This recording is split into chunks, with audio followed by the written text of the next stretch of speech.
या महाघोटाळ्याची चौकशी ही सीबीआयला सोपवली आणि त्यावर सर्वोच्च न्यायालयाने शिक्कामोर्तब केलं। याचाच अर्थ हा महाघोटाळा घडला आणि म्हणूनच सीबीआय त्याची चौकशी करते।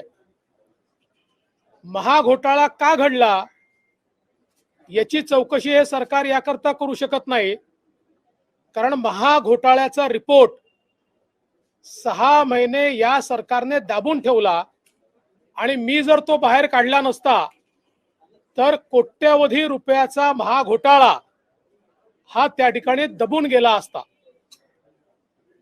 खरं म्हणजे मी कालही माझ्या पत्रकार परिषदेत सांगितलं की मला पोलिसांनी प्रश्नावली पाठवली होती।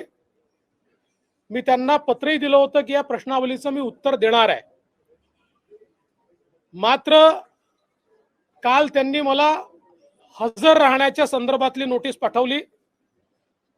माझ्या देखील हे लक्षात आलं की हजर राहण्यासंदर्भातली अचानक नोटीस येण्याचं कारण सभागृहामध्ये जे विषय मी मांडतोय, मग या सरकारच्या मंत्र्यांचं दाऊद सोबत कनेक्शन असेल किंवा हे सरकार विरोधी पक्षासोबत कसं षडयंत्र करताय या संदर्भातले विषय असतील आणि म्हणून अचानक अशा प्रकारची नोटीस उपस्थित राहण्याची मला देण्यात आली। मी त्या नोटीसच्या संदर्भात कालच घोषित केलं की हो मी जाणार आहे। मग सरकारतर्फे पोलिसांतर्फे मला विनंती करण्यात आली की आम्हीच आपल्याकडे चौकशी करता आणि माहिती घेण्याकरता आमचा स्टाफ पाठवतो। त्यानुसार ते आज आले। पण वळसे पाटील साहेब जे म्हणाले त्याच्यामध्ये सगळ्यात महत्त्वाचा फरक काय आहे, मला जो क्वेश्चनर पाठवला होता आणि आज जे प्रश्न विचारण्यात आलेले आहेत यामध्ये एक गुणात्मक अंतर आहे आणि ते अंतर हे आहे की आजच्या सगळ्या प्रश्नांचा रोख जणू काही ऑफिशियल सिक्रेसी ऍक्टचं उल्लंघन मी केलाय अशा प्रकारचा रोख होता। म्हणजे हे सगळं घोटाळा बाहेर काढून ऑफिशियल सिक्रेसी ऍक्टचं तुम्ही उल्लंघन केलं असं तुम्हाला वाटत नाही का? हे अशा प्रकारे करणं योग्य होतं का? अशा प्रकारचे प्रश्न म्हणजे 160 मध्ये साक्षीदाराचा ज्या प्रकारे जबाब घेतात तसे प्रश्न नव्हते। तर जणू काही मला आरोपी सहआरोपी बनवता येईल का अशा प्रकारचे प्रश्न आज विचारण्यात आले। परंतु मी त्यांना स्पष्टपणे त्यांनी दिलेल्या सगळ्या प्रश्नांची उत्तरं दिली आणि अगदी स्पष्ट सांगितलं की ऑफिशियल सिक्रेसी ऍक्ट हा लागू होतो की नाही याच्यावर तर मी बोलणार नाही, पण माझ्यावर लागू व्हायचा असेल तर व्हिसल ब्लोअर्स प्रोटेक्शन ऍक्ट लागू झाला पाहिजे।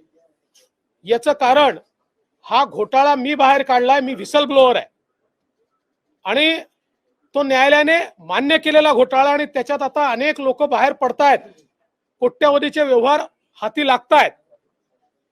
दुसरं महत्वाचं यातलं असं आहे की मी जे त्यांना अतिशय स्पष्टपणे सांगितलं, मी जबाबदार नेत्यासारखा वागलो। त्या संदर्भातलं अग्रेषित केलेलं पत्र मी दाखवलं, पण त्याच वेळी मी पत्रकार परिषदेमध्ये सांगितलं की ट्रान्सक्रिप्ट किंवा पेन ड्राईव्ह हा मी कोणालाही देणार नाही। याचं कारण हे मटेरियल सेन्सिटिव्ह आहे आणि म्हणून याची कॉम्पिटंट अथॉरिटी कोण आहे? राज्य सरकारला तर मी देऊ शकत नाही।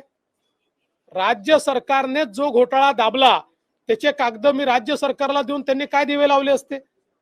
त्यामुळे त्या सगळ्या कागदपत्रांमध्ये आयपीएस ऑफिसर्सची नावं असल्यामुळे आयपीएस ऑफिसर्सची कॉम्पिटंट अथॉरिटी केंद्रीय गृह सचिव असल्यामुळे हे सगळे कागद मी केंद्रीय गृह सचिवांना दिले। त्यामुळे कुठेही ते पब्लिक डोमेन मध्ये मी आणले नाहीत।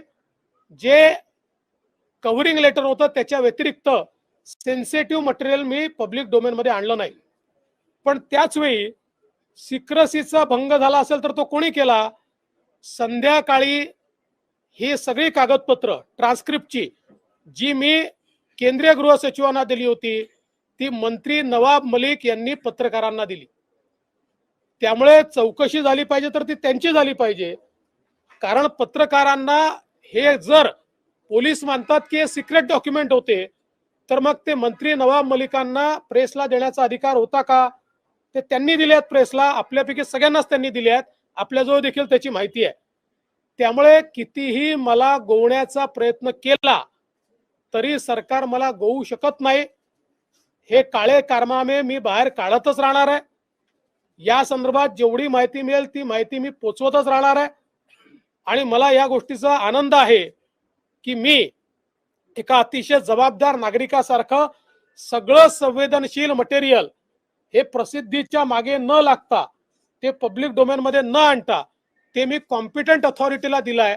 आणि म्हणून मला असं वाटतं, हा जो काही चौकशी वगैरे करण्याचा किंवा स्टेटमेंट नोंदवण्याचा जो काही उपक्रम या ठिकाणी झालाय, सरकारला यातनं काही हाती लागणार नाही. या माध्यमातनं त्यांचे मनसुबे जे आहेत ते मनसुबे पुरे होऊ शकणार नाहीत. अधिवेशन काळामध्ये आज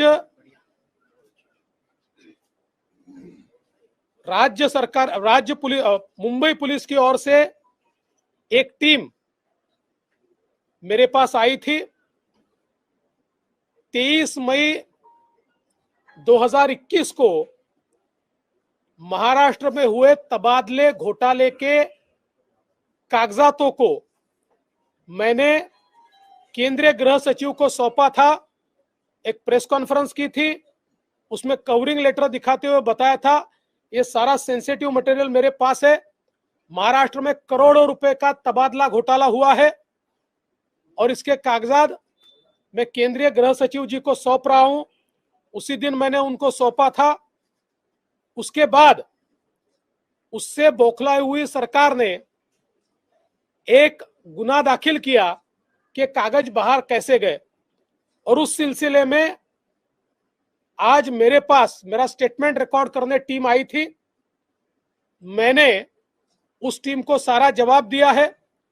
इससे पहले उन्होंने मुझे एक क्वेश्चनायर भेजा था, लेकिन आज जो टीम आई थी उसने उस क्वेश्चनायर की जगह, जो क्वेश्चनायर बिल्कुल एक साक्षी की तरह था, उसकी जगह एक ऐसे क्वेश्चनायर को लेकर वो आए थे कि जिसमें उनका मंसूबा मानो मैंने ही ऑफिशियल सीक्रेट एक्ट का उल्लंघन किया हो और मैं ही आरोपी हूं, इस प्रकार के सवाल मुझसे पूछे गए.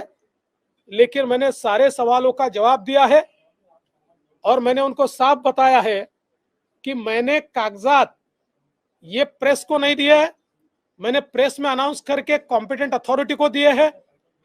राज्य सरकार के पास 6 महीने तक घोटाले के रिपोर्ट था, उसको दबाकर राज्य सरकार बैठी थी. मैंने उस रिपोर्ट को बाहर निकाला, तो बाहर निकालने के बाद मैं उसको राज्य सरकार को तो सौंप नहीं सकता था क्योंकि वही घोटालेबाज थे. इसलिए, और चूंकि उसमें आईपीएस अधिकारियों के नाम थे और आईपीएस अधिकारियों की कॉम्पिटेंट अथॉरिटी ये केंद्रीय गृह सचिव है, इसलिए मैंने सारी चीजें केंद्रीय गृह सचिव को सौंपी. और इसलिए इसमें ऑफिशियल सीक्रेट एक्ट का संबंध ही नहीं आता. उल्टा, मैं तो विपक्ष का नेता हूं, मुझे तो प्रोटेक्शन है ही. बावजूद उससे एक सामान्य नागरिक के तौर पर भी विसल ब्लोअर्स प्रोटेक्शन एक्ट के तहत मैं विसल ब्लोअर हूं. मैंने विसल ब्लो की है इस घोटाले के ऊपर जिसमें करोड़ों रुपए तबादले के लिए लिए गए. और मैंने उनको ये भी कहा कि अगर सरकार को या पुलिस को ऐसा लगता है कि कोई सीक्रेट डॉक्यूमेंट बाहर गए हैं तो उन्होंने कार्रवाई मंत्री नवाब मलिक पर करनी चाहिए, क्योंकि ट्रांसक्रिप्ट्स जो मैंने केंद्रीय गृह सचिव को सौंपी थी उनको पत्रकारों को उसी दिन देने वाले मंत्री नवाब मलिक थे और उनके साथ एक और 2 मंत्री थे. इसलिए मैंने बहुत स्पष्ट शब्दों में सारी चीजों का जवाब दिया है. मुझे यह लगता है कि जिस प्रकार की बातें मैं लगातार सदन में उठा रहा हूं, जिस प्रकार से सरकार के मंत्री की दाऊद के गुर्गों के साथ हिस्सेदारी मैंने दिखाई, जिस प्रकार से सरकार के विपक्ष को केसेस में फंसाने के षड्यंत्र को मैंने ध्वस्त किया, इससे बौखलाई हुई सरकार ये मानती है कि इस प्रकार का नोटिस देकर मुझे दबाव में वो ला सकेगी। मैं तो जनता का काम कर रहा हूं, मैं तो भ्रष्टाचार को बाहर निकाल रहा हूं, मैं किसी भी दबाव में आने वाला नहीं हूं। मैं ये काम करता ही रहूंगा, ये काम जारी रहेगा। प्रश्नावली बदलण्यात आलेली आहे, ही प्रश्नावली बदलण्यात आली असे तुम्हाला वाटतं का? कारण का जेव्हा तुम्ही प्रश्न विधान परिषदेमध्ये विधानसभेमध्ये जे काही तुम्ही मांडलं त्यानंतर प्रश्नावली बदलली काय? माझ्याकडे त्यांनी पाठवलेली प्रश्नावली आहे आणि आज जी प्रश्नावली आली ती ऑफिशियली मला देण्यात आलेली आहे। या दोन्हीमध्ये भरपूर अंतर आहे आणि आता या प्रश्नावलीचा जो रुख आहे तो जणू काही मीच ऑफिशियल सिक्रेट ऍक्टचं उल्लंघन केलं आणि म्हणून मीच त्याचा आरोपी आहे, अशा प्रकारची प्रश्नावली आज होती। राज्य गुप्त वार्ता विभागाचा जो अहवाल तुमच्याकडे आला, जो पेन ड्राईव्ह तुमच्याकडे आला, तो पेन ड्राईव्ह कुठून आला हे सांगितलं पाहिजे। त्याचं प्रिव्हिलेज विरोधी पक्षनेते म्हणून तुम्हाला नाही, ते फक्त राष्ट्रपतींना आहे असं गृहमंत्री दिलीप वळसे पाटील म्हणाले। गृहमंत्र्यांनी काही सांगितलं तरी माझे प्रिव्हिलेज काय ते मला माहिती आहे। तथापि मी कालच घोषित केलं होतं की मी प्रिव्हिलेज वापरणार नाही, त्यामुळे मी प्रिव्हिलेज न वापरता योग्य उत्तर दिलेली आहेत। संपूर्ण प्रकरणाची तुम्ही सांगता की केंद्रीय यंत्रणांकडे तुम्ही कागदपत्र सादर केली, आता प्रश्न परत उपस्थित राहतो की कारवाई मग कोण करणार?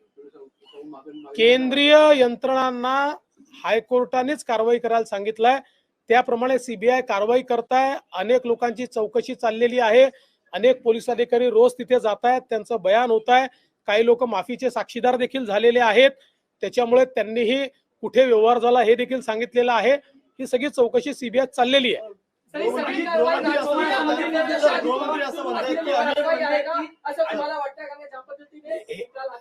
मला वाटण्याचा विषय काय हे महाराष्ट्रातल्या जनतेला दिसत आहे की राजकीय अभिनिवेशातनच कारवाई चाललेली आहे।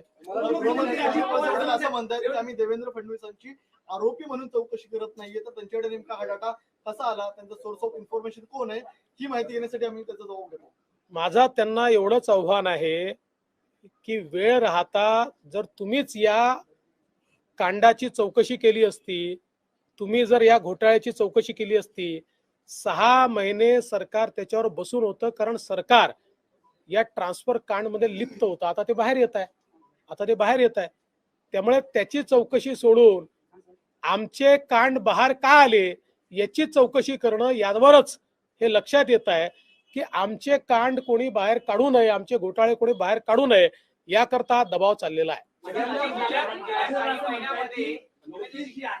आता हे कोणी देऊ नये, म्हणजे कुठल्याच पक्षाने किंवा या गोष्टी करू नये, जे आहे ते याच्यामध्ये मुद्दे भरकटत आहे आणि मूळ विषय बाजूला राहतोय। आणि मेन तुम्हाला नोटीस दिली त्यांची कल्पना सुद्धा नाही, म्हणजे राज्याचे डेप्युटी सीएम अजित दादा काय म्हणाले मी ते ऐकलं नाही, पण एक गोष्ट निश्चित आहे की ज्याचा लोकशाहीवर विश्वास आहे अशा प्रत्येक व्यक्तीला मनातनं तरी हे नक्कीच वाटेल की अशा प्रकारची नोटीस देणं हे चुकीचं आहे। विधिमंडळ अधिवेशन सुरू असताना झालं आहे का की त्यांनी पुन्हा चौकशीसाठी तुम्हाला बोलू किंवा येऊ असं काही सांगितलेलं आहे? आज मला पुन्हा येईन असं त्यांनी सांगितलेलं नाही।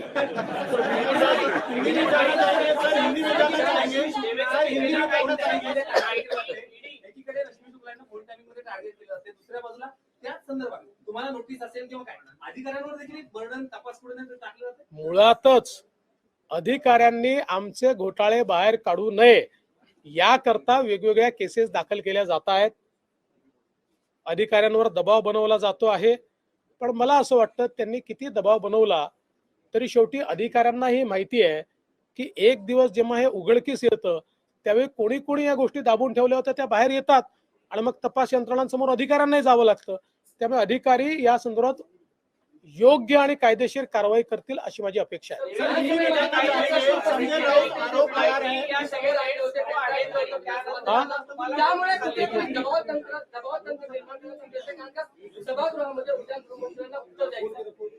असं आहे, उद्या गृहमंत्री काय उत्तर देतील हे मला माहिती नाही, त्यांना जे उत्तर द्यायचं असेल ते त्यांनी द्यावं। आम्ही आमच्या मागणीवर कायम राहणार आहे। काल जेव्हा वकील प्रवीण चव्हाण बोलले त्याच वेळी उद्याचं उत्तर काय असणार आहे याची मला पूर्ण कल्पना आलेली आहे आणि मी ते एक्सपेक्टही केलेलं। म्हणूनच मी कालही माझ्या पत्रकार परिषदेत सांगितलं की मी सगळी तयारी करून ठेवली आहे, वेगवेगळ्या प्रकारचे सगळे पुरावे मी जमा केलेले आहेत आम्ही हायकोर्टामध्ये जाऊ, संपूर्ण प्रकरण पुन्हा सीबीआय कडे गेलं पाहिजे याकरता हायकोर्टाला विनंती करू आणि हे सगळे पुरावे सीबीआयला सुपूर्द करू. रश्मी शुक्ला हिंदी में जानना चाहेंगे सर, हिंदी में जानना चाहेंगे राज्य सरकार नहीं. सर हिंदी में जानना चाहेंगे, संजय राउत का ये ट्वीट करके उन्होंने थोड़ी देर पहले ही कहा है कि राज्य सरकार जब इस मामले की जांच कर रही है, कानून के लिए सब कोई बराबर है, तो जो पूछताछ करने के लिए कुछ नेताओं से संपर्क किया जा रहा है तो डर क्यों रहे हैं सच बताने के लिए? मैं उनको ही पूछना चाहता हूं, मैंने तो खुले मन से बोला कि मैं जाने को तैयार हूं. संजय राउत रोज डर डर कर प्रेस कॉन्फ्रेंस लेते, रोज केंद्रीय एजेंसी पर आरोप करते, तो मुझे ऐसा लगता, मैंने तो कहा कि मैं आने को तैयार हूं, बुलाओ जहां बुलाना चाहते हो. उनमें है हिम्मत ये बोलने की? नहीं है. वो तो प्रेस कहते मुझे क्यों बुलाया, मुझे क्यों बुलाया, मुझे क्यों बुलाया, ऐसा रोज बोलते हैं.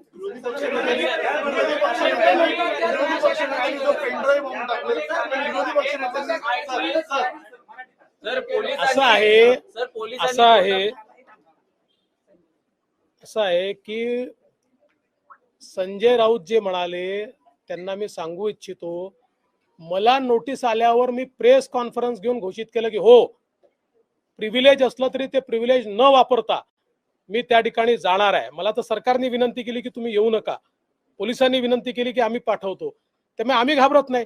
पण माझा सवाल आहे, संजय राऊतांना जर अशा प्रकारची परिस्थिती आली, ते का घाबरतात? ते का एजन्सीजवर आरोप करतात? ते का रोज प्रेस कॉन्फरन्स घेऊन सांगतात मला का बोलवता, मला का बोलवता, मला का बोलवता, असं ते का म्हणतात? याचं उत्तर त्यांनी दिलं पाहिजे. तर आदित्य ठाकरे असं म्हणतात की भाजप नेते फक्त बोलतात, आम्ही कुठल्याही पद्धतीची सूडबुद्धीनं कारवाई करत नाही, आम्ही न्याय व्यवस्थेवर विश्वास ठेवू. हे कोणी लिहून दिलं असेल त्यांना मला माहिती नाही, थोडी सुधारणा केली तर अधिक चांगलं. विरोधी पक्षनेत्यांनी जो पेनड्राईव्ह बॉम्ब टाकलेला आहे त्यामुळे महाविकास आघाडी सरकार घाबरले का? आता हे तर त्यांना माहिती आहे, पण तुम्ही पत्रकार आहात, तिथे काय आहे, कोणामध्ये घबराट आहे का, कोणामध्ये काय आहे हे तुम्हाला समजतं. त्यामुळे हा प्रश्न मला विचारायचे, मीच तुम्हाला विचारतो, सांगा आहे का. चला, थँक्यू.